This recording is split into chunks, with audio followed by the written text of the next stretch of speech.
I want you to go into imposter syndrome and how it manifests itself in our lives every day. So the thing is, I think imposter syndrome, if we focus on it as an adult, it's kind of hard to see all the ways that it touches our careers. But honestly, it starts in childhood. It starts when people critique who we are and what we are. And so they become our internal measurement as to what successful is. For example, when I was in elementary school, I was book smart, but not street smart. I was the nerd that got bullied.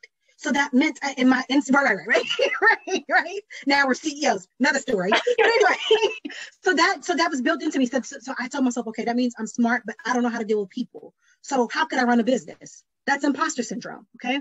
So when I was a teenager, quite often people made fun of me because my parents wouldn't let me wear the trendiest clothing. They didn't think that was appropriate for a young lady. So then I internalized that, meaning I'm not on trend. I don't know what's happening in the world.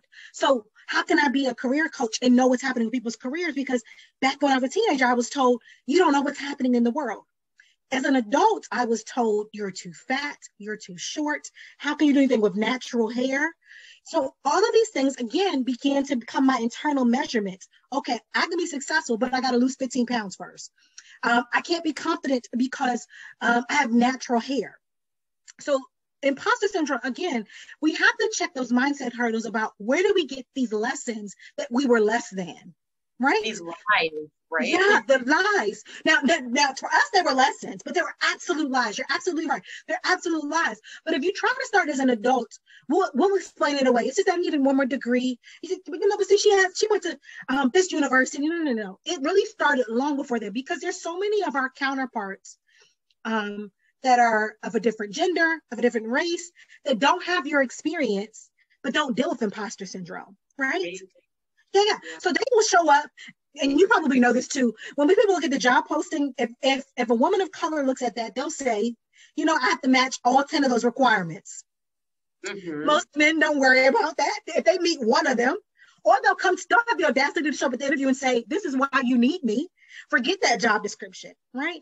So I really think that, and this is, again, I am a mental health practitioner. So whenever I talk to someone, I always wanted to explore what lessons, lies you've been told in your past. And I really think that's what imposter syndrome is. It's all the lessons we learned about why we were less than that show up, and then we rationalize them with some education terms.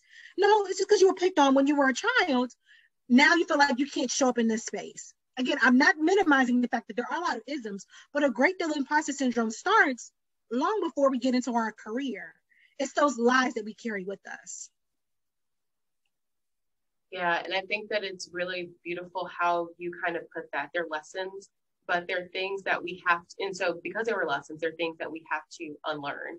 And the way that you described it resonates deeply with me. And I can give a personal story just where I'm looking at like, okay, I need this degree. I have to do this. I have to do that. We come up with reasons, like you said, why we can't be in certain spaces, why we can't occupy certain positions. And I took a step back, and there's always like these little lessons along the way, right? So there was one car ride, and I was just like, most of the successful people, like really, really successful people, they didn't even go to college or graduate. So who said that that's a requirement? Or you look at the people who may be doing well at the same company as you, right? No one has the same exact background. The magic happens where everyone brings something different to the table. And to your point, into the work that you do, you're able to sell that. You're able to be confident enough in your past, your truth, your experience, and your journey to say, this is why I need a seat at the table. Absolutely.